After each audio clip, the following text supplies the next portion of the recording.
You know how I know that you know me and you appreciate me? Before you arrived today, I'm drinking my energy drink. And I'm like, I needed this. And then you show up and you whip out an energy drink for me from your purse. Mhm. And I'm just like, she gets me. Dude, if I am not this case that we're about to go into is already wild, confusing, Yeah. twisted, very difficult to wrap your head around, and I'm already running on 3 cups of coffee, and we cracked new cans of energy substance, and if I'm not absolutely vibrating in this chair by the end of the episode, I will be shocked. Oh, yeah, definitely. The messages I was sending Charlotte last night. At first, Dina was like, "You know what? This requires more time. I am doing so much research. I'm looking for answers. Can we maybe do something else real quick?" And I was like, "Yeah, let's look something up." And then next thing I knew, there's another message. "Never mind, I got it. We're doing this." So I was like, "Okay, let's do it." 30 minutes later, I don't think I can do this. Please help me. Yeah. We need something else. And then within 2 minutes, "No, I got it. No, I'm determined. I'm gonna do it." Your tenacity is admirable. I feel like if I doubt myself, it just gives me more desire to prove myself wrong because I'm that kind of stubborn. But you know what? That is who you should seek validation from. Oh, absolutely. Yourself. You know, you're not doing it for anybody else. You're doing this to prove that you can do it for you. Yeah, if someone else told me like you can't do this, I just don't care. No, I literally don't. Once upon a time, if you told me I couldn't do something, it would have like triggered yeah. me and I would have just pulled it out of my ass. Yeah. But now I'm like, I don't care about your opinion. I care about my opinion. Yeah, I just told myself like you're going to get through this. You're going to Yep. put together this story and then as a reward, you get to play Fallout and all will Oh. be well in the world, and that just worked. Okay, I love it. That's a great thing. So yes, twisted cases and vibrating from energy drinks. Hell yeah. Hello, everybody. I'm Charlotte. And I'm Dina. Welcome to the Grim Curriculum. So today's episode is regarding a topic that was brought to us by our friend James Dawson of the Manson Archives. Today we are going to be covering the Keddie Murders. This is a truly shocking story that involves a quadruple homicide and is likely to leave us all with a lot of unanswered questions. This case is yet to be solved, although there are many who believe the culprit has long since been identified. You yourself said it. Yep. That you're like, nope, this is the guy. I know who did it. And then you had a chat with James, and James was like, And I was convinced. I was like, it's obviously him. And then I open up my messages and he's like, this guy, not him. And I'm like, what? So I guess that to say, for those of you listening, let us know what your thoughts are going through this case, especially if you've heard of this case before, but also if you're hearing it for the first time. Let us know your thought process as the case unravels. And we're hoping to have James on the show again soon to Yes. discuss this further because honestly, there's just so much information that I couldn't include in this because it is so all over the place.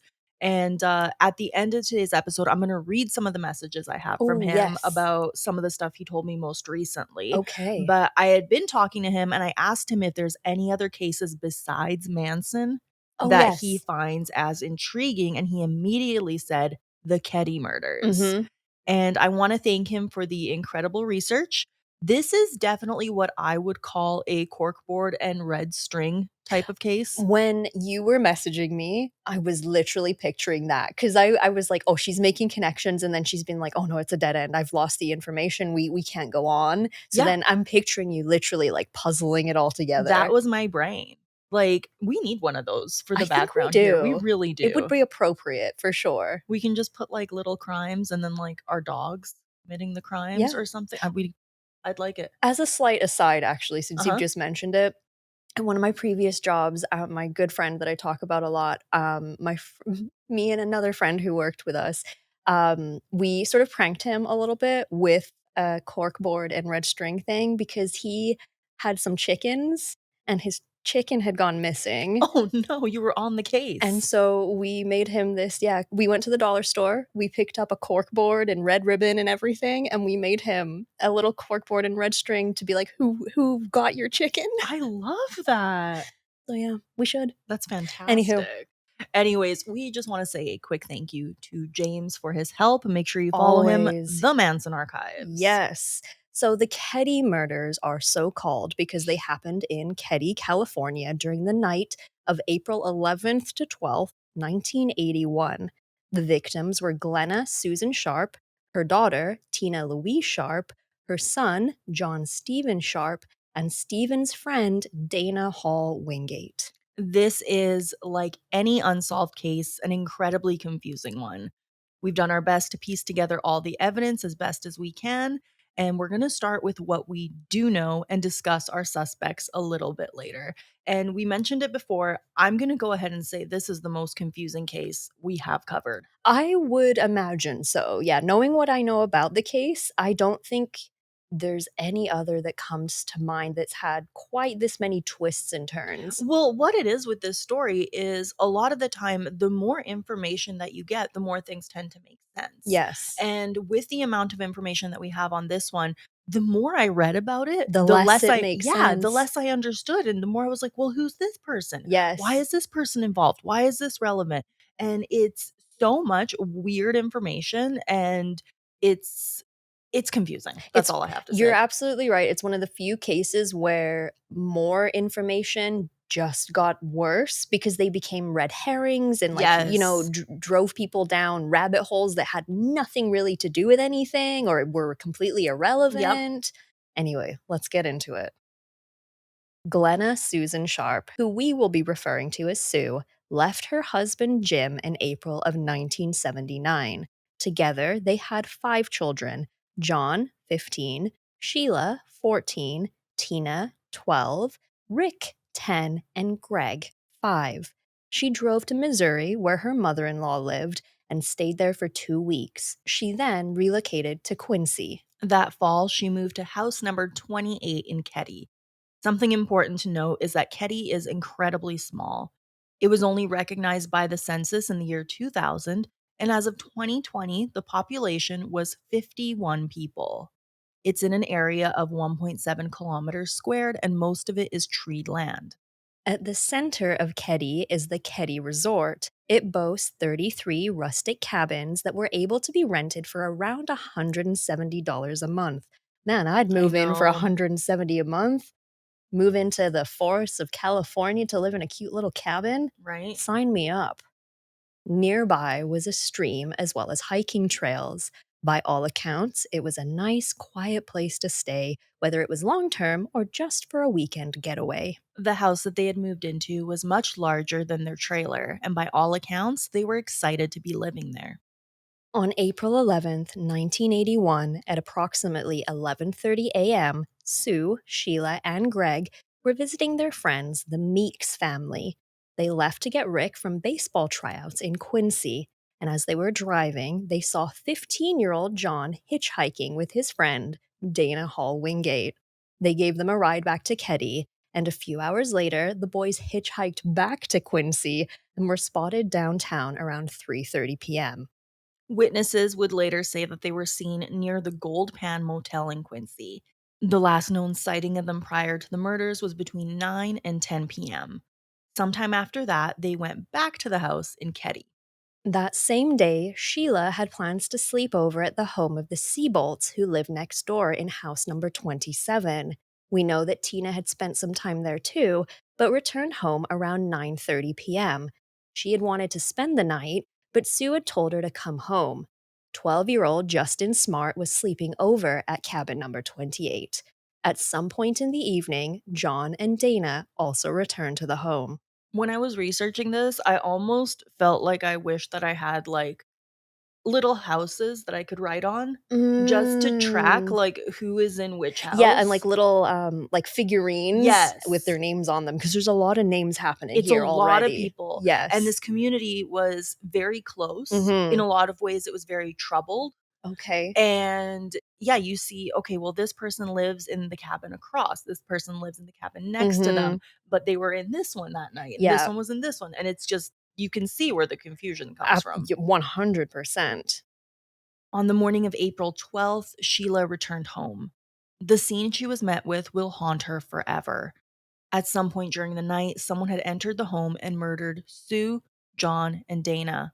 All three of the victims had been bound with electrical wire and medical tape. Once bound, they had been beaten to death with a claw hammer. Which, I mean, of all the weapons to use, hammer always makes my skin crawl. I really don't like that. Sheila ran immediately to the Seabolt home. Together, they went to the main lodge where they, along with the co owner of the resort, phoned the police. As they did, Sheila realized that she hadn't seen Rick, Greg, Justin, or Tina. Miraculously, the boys were found unharmed. Somehow, they slept through the vicious slaying. The Seabolts, along with Sheila, helped them climb through the bedroom window. Deputy Hank Clement was first on the scene. It was quickly determined that Sue and John had been stabbed numerous times and their throats had been slit. Sue was found nude from the waist down, and her underwear had been stuffed into her mouth. On her arms were defensive wounds. It was clear that she had tried her best to put up a fight. Dana's autopsy report would show that he had also been strangled, and that was determined to be the cause of his death. After further inspection of the scene, a knife was found near the bodies. It had been used with such force that the blade had bent. I specifically remember that from the first time I heard this story. Which is a lot of force. It sticks with you. Yeah. Because, like, think about, say, like, a normal kitchen knife even. Yeah. Like, yeah, it has some bend, but not enough that it stays bent. Yes. So to, like, ram it through someone with that much force, Yeah. unbelievable. It's vicious. Absolutely. The house was essentially covered in blood. It was found on the wallpaper, in one of the bedrooms, on the living room ceiling, the furniture, and outside on the rails of the back steps. Two of the victims also had blood on the bottoms of their feet, which indicated that at some point during the attack, they were mobile enough to walk around. This was clearly a shocking scene, but what was even more astonishing is that no one seemed to have heard anything happen. The boys who were in the house slept through it despite only being 10 feet away. I'm sorry, yes, usually a knife would be a pretty silent weapon, but not a claw hammer. No, and you have to think about this as multiple people. They're probably running around as it's happening. Yes. Furniture is being thrown around. There's yelling. It 10 feet Screaming? away? Like, come on. Like, no look one's 10 feet away from us. Like, you would hear something happening. Even if someone, say, had their mouth taped or something, Yeah.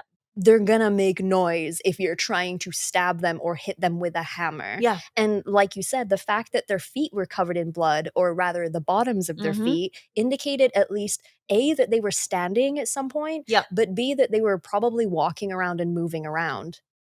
How did these poor boys not hear this? I'm glad they didn't. Well, yeah. But yeah. Sheila and the Seabolts next door also said that they had not heard anything. The only report of someone possibly hearing something came from house number 16. The couple living there would later claim that they were awakened by a muffled scream at around 1:15 a.m.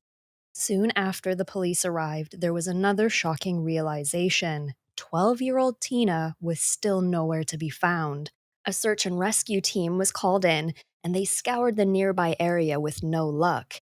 An all-points bulletin was put out to Lassen, Butte, Sierra, and Reno to look for her. They also checked all local hospitals to see if someone had come in with injuries from a knife. It was speculated that someone who had committed such a violent attack could have also been harmed in the process, which is very common. Yeah, of course. Often the perpetrators of stabbings have themselves slashing or stab wounds. Yeah. Because in the frenzy of it all, Mhm. you tend to, at the very least, cut your own hands. Yeah. And not realize it's happened, especially when there's blood everywhere. The next thing investigators needed to piece together was motive. Initially, it was assumed that this was a robbery gone wrong. However, nothing was missing from the home. It was then thought that this was a planned murder likely committed by 2 or more people. Another theory was that this was related to drug trafficking, but this was immediately dismissed. Justin Smart was questioned and soon changed his story. Like the other boys, he initially said that he had slept through the murders, and he would later claim that he witnessed everything from the bedroom door. Not long after that, he recanted that statement and said he had dreamt of it happening. Okay, well, that's 3 very different things there, Justin. Investigators called in a hypnotist in an attempt to get more details from Justin about the dream he had had. While under hypnosis, he claimed that he saw two men in the home. One had a mustache and long hair, and the other was clean shaven with short hair. He said that he saw one of the men stab Sue with a pocket knife while he held a hammer in his other hand. When he was placed under hypnosis a second time, Justin said that he saw Tina walk into the living room. A man grabbed her and took her out of the house, and he later returned alone. A psychologist would later determine that Justin had actually witnessed the murders, but his mind had convinced him it was all a dream as a defense mechanism, which I could see. I think that makes I sense. could see also, it's a very violent and traumatic thing to obviously experience, and your mind is trying to make sense of it while also trying to protect you. Mhm. Yeah, I mean, could be. Your mind works over time to protect you from traumatic Oh, things. And absolutely. whether that is you don't remember any of it or Mhm. you remember it differently, that's valid, that's been proven. Yep. Do I fully believe it? I don't know. I'm not sure. Based on Justin's descriptions, composite sketches of the two men were produced by Harlan Embry. So it's interesting that he was chosen despite them having access to numerous trained forensic artists, which were provided by the FBI. That's weird. That decision has never been explained. That's something I want to talk to James about. Yes, I would be very curious to know because like if someone, I don't know, like I'm a graphic designer by trade, that's my vocation. If someone was like, "Hey Charlotte, we need you to come do some forensic sketches. You're good at that art shit, right?" I'd be like, No. Yeah, exactly. No, no, not the same." Like where did they get this guy? They just pulled him in off the street and was like, "Here's a pencil." Well, one of the articles that I read when I was finding out, because I tried to answer this question, Yes. right? And one of the articles is like, he had no forensic training, nor did he have any artistic ability. So you may as well have called Mr. Bean to come in and draw you a picture. Well, if you look at the sketches, they kind of look like they were drawn by Mr. Bean. They're not very Oh, good sketches. okay. I hope James has some insight I on hope so this too. because that is such a strange decision to make. Negligent, I would almost say, Well, at this really. point, the FBI is fully involved, and they're telling them, we have the top forensic Yeah. artists here at your disposal. Yes. Which one do you want? And they're like, no, we're going to go with Harlan. Who's never drawn a thing in ever in his life. It makes no sense. So weird. During the first few weeks of the investigation, the Plumas County Sheriff's Department had 8 investigators working on the case. The two men Justin claimed to have seen were never, ever identified. At first, tips were coming in steadily, but this soon slowed down. As for Tina, her disappearance was initially considered to be a possible abduction. Some believed that she had been sex trafficked or was being held hostage. This all came to an end on the 3rd anniversary of the murders. A man had been looking for bottles near Feather Falls, approximately 80 kilometers from Keddie, when he came across the lower part of a jaw and a skull fragment. 2 months later, the remains were confirmed to belong to Tina. According to the medical examiner, Tina had likely died 6 months after the initial murders. Due to advanced decomposition, her cause of death was not revealed, but it has been accepted that it was homicide. Shortly after this was announced, police received an anonymous call from someone who said the remains belonged to Tina. For some reason, this call was never documented. It would be found at the bottom of an evidence box in 2013, but it doesn't seem that this provided investigators with any answers. Strange that someone was like, "No, these remains are Tina's." And they Yeah, were like, "Nah, whatever." we don't need to follow up on this one. And humans make mistakes. Humans, mistakes, it's the same thing. Mistakes are human, humans make mistakes. But when it's like key parts of investigations Mhm. every time, you start wondering if it is a mistake. You know? Absolutely. Like for all I know, it's someone, set something down and then someone covered it up and the next thing you know, it's at the bottom of a banker's box for 30 Mhm. years. Shit happens. But there comes a point when you start to wonder, was this on purpose? Well, the ball can be dropped sometimes. Totally. But when we're dropping balls left, right, and center, Mm. It looks like it's on At purpose. the very least, it indicates a much larger issue. Yeah. One theory that was put forward early on in the investigation was that John and Dana had walked into the house as the attack was happening and became victims themselves. It was theorized that someone had picked them up while they were in Quincy and driven them to the cabin. Earlier that evening, they had attended a party that was hosted by a well known family in Quincy. During that party, there was illicit drug use, which is why some people think witnesses have not come forward. Some believe that they were followed home by someone who was also there. A report was given that stated two men had been acting strangely at the party, but they have never been identified. There was also a rumor of the murders being related to cult activity. A man named Robert Joseph Silveira Jr. was looked at as a suspect. He had lived in the area during the mid 1980s, and in 1996, he was arrested in connection with at least 17 murders. He would ultimately confess to 28, along with the Keddie murders. His involvement was ruled out when court records showed that he had been incarcerated at the time for stealing cars. And at the same time as you might wonder what would have caused him to take responsibility for murders that he had nothing to do with, if he's this like weird cult leadery type person, or maybe it's just like mental illness, because that explains a lot, is that people claim deaths that aren't theirs all the time. The thing I question about the whole cult thing is I think that might be a symptom of the times. Very much so. We're talking early 1980s. Yeah. I literally said to Dina at the beginning before we recorded that when I'm picturing all the characters who would, I guess, play this in a movie about it, Mhm. I'm picturing like Stranger Things kind of, you know, the fashion, the cars, and Yeah. everything. And that very much would have been the vibe. Yeah, and when along with that goes the satanic panic. Yep. The guy that we're talking about here, Robert Joseph, he was dubbed the boxcar killer, and he Oh, predominantly targeted drifters. So okay. that's where I saw the cult thing and then Robert's involvement, and it's one of those parts of the research here where I was just like, I'm not seeing how this pieces Mm. together, but then I'm also thinking for that time, you have a guy who's killed that many people, chances are people are gonna immediately be like, "That's a Satanist." 100%. And when you're looking at something like this, a quadruple Mhm. homicide, you're going to try and make those connections, and sometimes they are just a Yeah. coincidence. It was also thought to be linked to the Manson family due to the sheer brutality of the murders, but this, of course, was disproven, but it is an interesting fact to note. It's not too far away from where the Manson murders happened. We're in Mm, California. mhm. I mean, quite a few years after the fact, but they saw this scene and they Yeah. were like, "This is vicious. It's gotta be more of that Manson family that did Totally, this." which then ties into the cult, then ties Mhm. into the satanic panic of it all, Yeah. and again, I think it's people trying to make connections, but putting 2 and 2 together and getting 7. Yeah.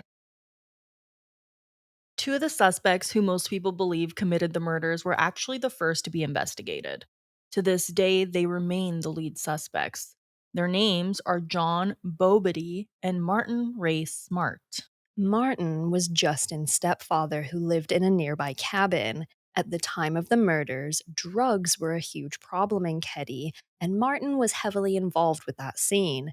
Allegedly, on the night of the murders, the two men showed up at a bar wearing three-piece suits and sunglasses. Witnesses reported that they were acting strangely and appeared to be trying to draw attention to themselves. In a alibi sort of way, would you say? That's how I read it. Like, yeah, yeah, we were definitely here at this time because these 10 people all noticed us making fools of Yeah, ourselves in three-piece suits. with their Mm, sunglasses on at a bar at night. at nighttime. Sus. It is worth noting that Dana was also involved in some less than legal things. He had a history of burglary, and when John Douglas of Mindhunter fame wrote about the case, he stated that Dana had displayed a pattern of behavior that could lead down a destructive path. Furthermore, he also claimed that Dana had, in the past, tortured animals, committed acts of arson, and burglary. Ooh, red Mhm. flags. On top of that, both men had criminal records. It said that before she was murdered, Sue had been talking a lot with Martin's wife, Marilyn, concerning their marriage. He was allegedly abusive and was cheating on her. Many believe that Sue was giving her advice on how she could leave him. Others have said that Sue and Martin were having an affair. This has not been proven and would be considered by us to be pure speculation. I don't believe that for a second. No. I mean, people, again, they're trying to figure out motives. They're trying to figure out what's the story here? How could this possibly happen? But that doesn't seem to track for me personally. No, I really did. I believe that Marilyn and Sue were talking because Marilyn knew that Sue had left her husband. She had kids. She's like, "Okay, well, how did you do this? What do Yes. I do?" And they had that kind of camaraderie, but they weren't. There's no way that Martin and Sue. I mean, at this point, I don't think you could prove it either way, No. but I also don't see that being the case. Martin had also told investigators that a hammer of his had gone missing before the murders happened. The theory of Martin Smart being involved grew more popular when he drove to Nevada shortly after the murders. He wrote a letter to his wife in which he spoke about their marital struggles. In the letter, he wrote, I've paid the price of your love, and now I've bought it with 4 people's lives. woof. I mean, you can't really use that as evidence, Mhm. but what do you mean by that, Martin? You want to explain that to me, And you're please? gonna see when I share my most recent messages from James why I felt the way I felt. In an interview given decades later, investigator Mike Gamberg stated that the letter was overlooked and never admitted as evidence. He criticized those assigned to the case, saying that someone who had just come out of the academy would have done a better job. Ooh, He's savage. not wrong. Roasted. In 2016, a hammer matching the description of the one Martin lost was discovered in a local pond. On top of that, a counselor at the VA in Reno came forward with information that further implicated Martin, saying that he had confessed to him weeks after the murders. He claims that Martin said, I killed the woman and the daughter, but I didn't have anything to do with the boys. he also states that Martin claimed Tina was killed because she was a witness. The motivation for the murders? Marilyn had wanted a divorce. But Tina wasn't murdered until 6 months after, or didn't die until 6 Yeah, months after. So how does that make any that's sense? what I don't get. Why keep her for that long? I don't know. It doesn't make sense. The Department of Justice dismissed these claims as hearsay. Both Martin and John passed lie detector tests. They were never arrested and have both since died. Despite what police have called an exhaustive investigation, the murders remain unsolved. Because of this, tourists have stayed away from the Keddie Resort. House 28 has since been demolished, but investigators remain hopeful that someday this crime will be solved. So, I'm going to get to some of the more recent messages, but some of the stuff that James shared with me when we first started considering this case that made it more complicated. One of them seems to be that Mike Gamberg, the detective, Yes. James and Dana were at his house that night, which is Oh. weird, but all the more interesting because Dana was apparently on probation. So, what are you doing hanging out with the police officer? There's theories that Dana may have been an informant. Oh. At the time, they would use a lot of younger people who had committed crimes as Yes. drug informants. Right, of course. They'd make deals with them Yeah, basically. exactly. Now, when Mike Gamberg left the case, a lot of information disappeared with him. Oh, see, this is already getting way more complicated, and it was already twisted to begin with. On top of that, there was a documentary that was done by a teacher named Josh Hancock, and apparently it was full of false information. And he had been given a bunch of evidence to make this documentary, and it also disappeared. What is happening in Keddie, California? That's crazy. This to me is really one of those stories where you like feel like you know, and then the more you learn, the more you're like, I actually had no idea this entire time. Well, if they're drug informants, that's one thing. But then what if they're not? If you are not speaking to these men or this man because they're drug informants, that leads me to think that maybe you're a shady police officer. And do you have something to do with it? Especially since the evidence seems to be going missing at a shockingly alarming rate. Yeah. What James said to me was they tried to pin it on Martin, aka Marty, and he didn't do it. And that's where I was like, wait, go back. Yeah, I'm yeah, like, yeah, what? yeah. Wait, what? Huh? Because, I mean, based on what we've talked about so far, I would say Martin's looking pretty good for it. And if you go online, that's what everybody thinks. So he Oh. says that's why we should have a deep conversation at some point about Mike Gamberg and various other people. Oh. For example, one of the Meeks cousins, so that was the Yes. family they were Yep. visiting initially, whose name is Philip. He's deceased now, but he claimed that the night the murders took place, he noted as to being in the house, so he said he was there. Oh. Though he claimed it was Martin Smart, Martin had an alibi. Philip gave details of the murders that were very close to what happened to the victims. For example, someone told him to hand him the scissors.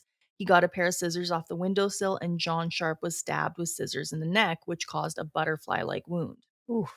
He says, to the best of my recollection, I never knew Justin or his brother. I did meet Martin, says Oh. James, one time when I was younger at his Aunt Maddie's house when he went back to Tennessee in the mid-'80s after the murders. That's crazy. All of his family is from where I'm originally from, and my mother, my aunt, and my uncle all went to school with Marty and his brother Spencer and their sister. My uncle also used to beat the crap out of Spencer because Spencer was a big bully. Oh.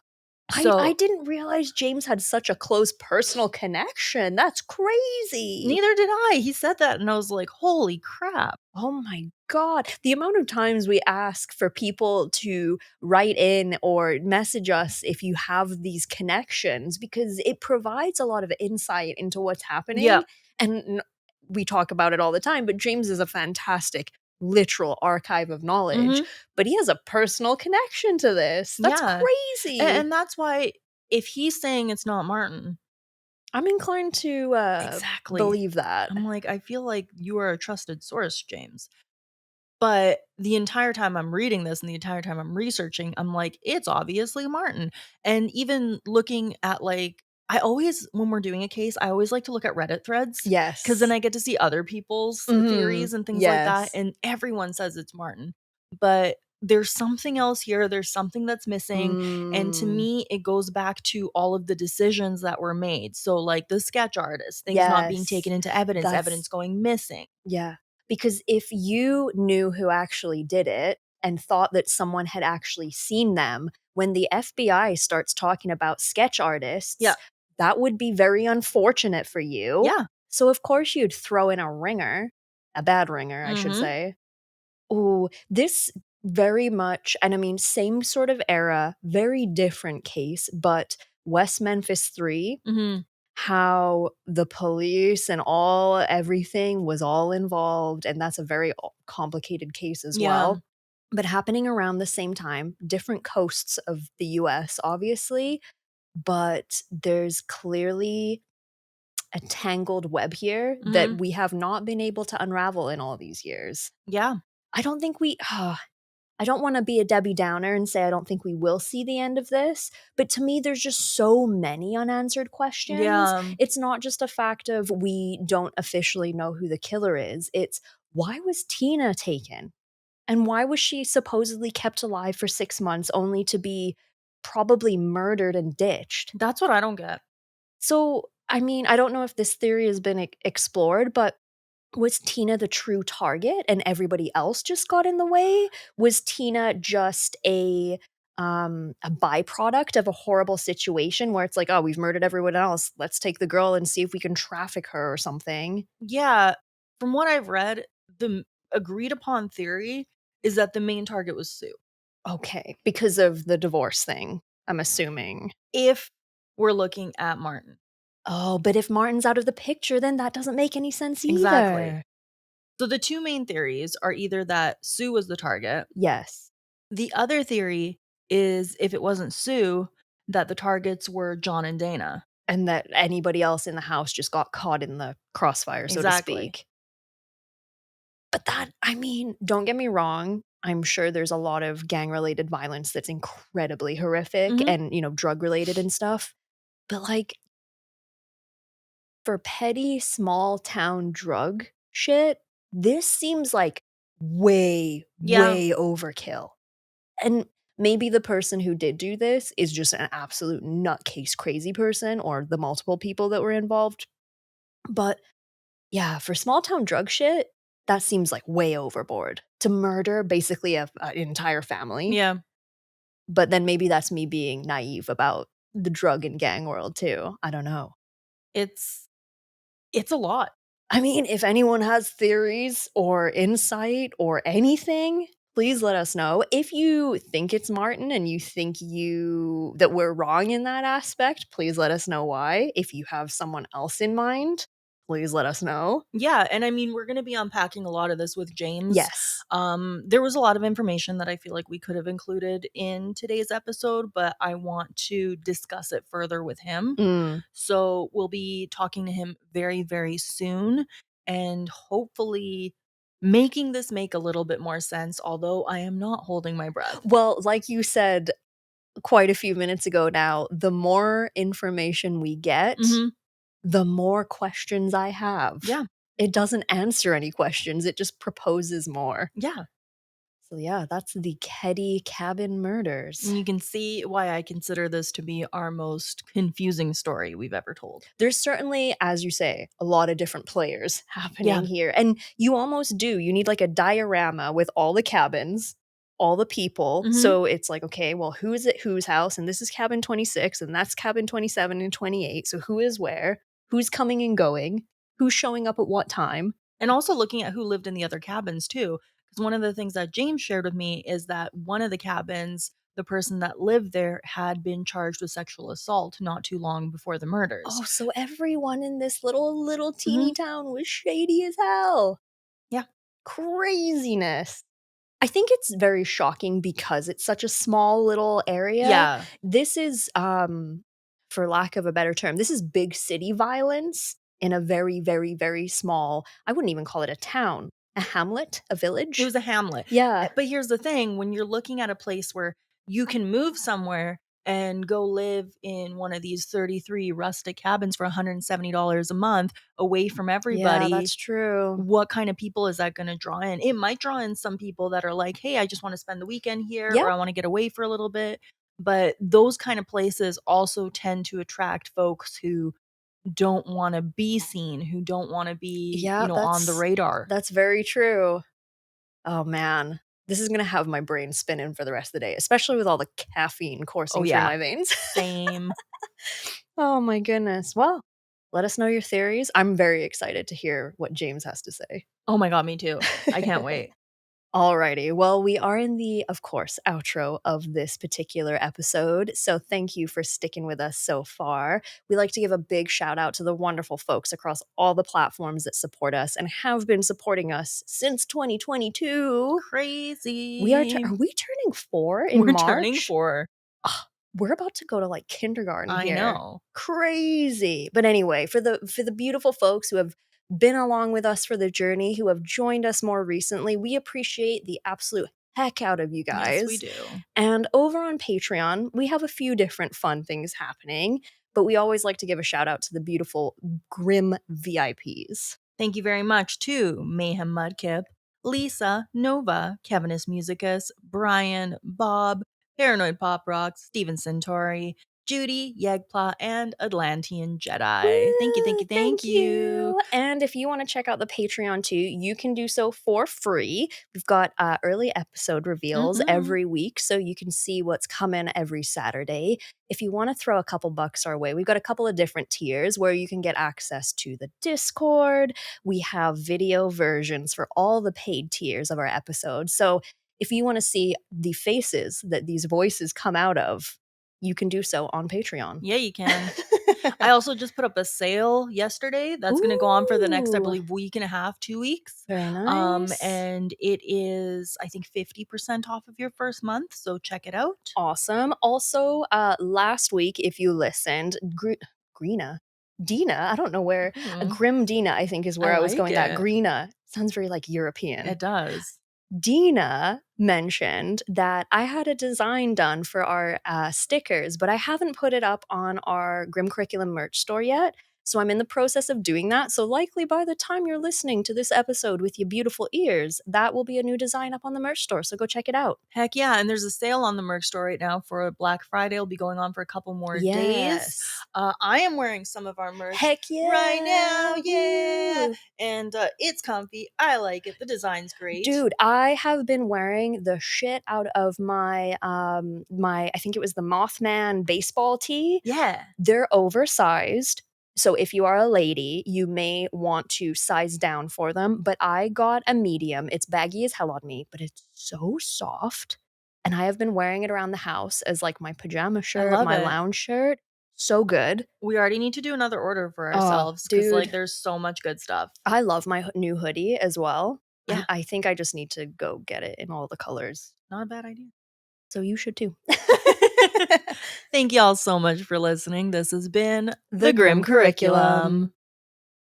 Did you know that the Egyptians were using hair to stitch wounds as early as 3000 BCE? Dang. Yeah. It's so strong, apparently, that it could be sterilized and used to stitch people up.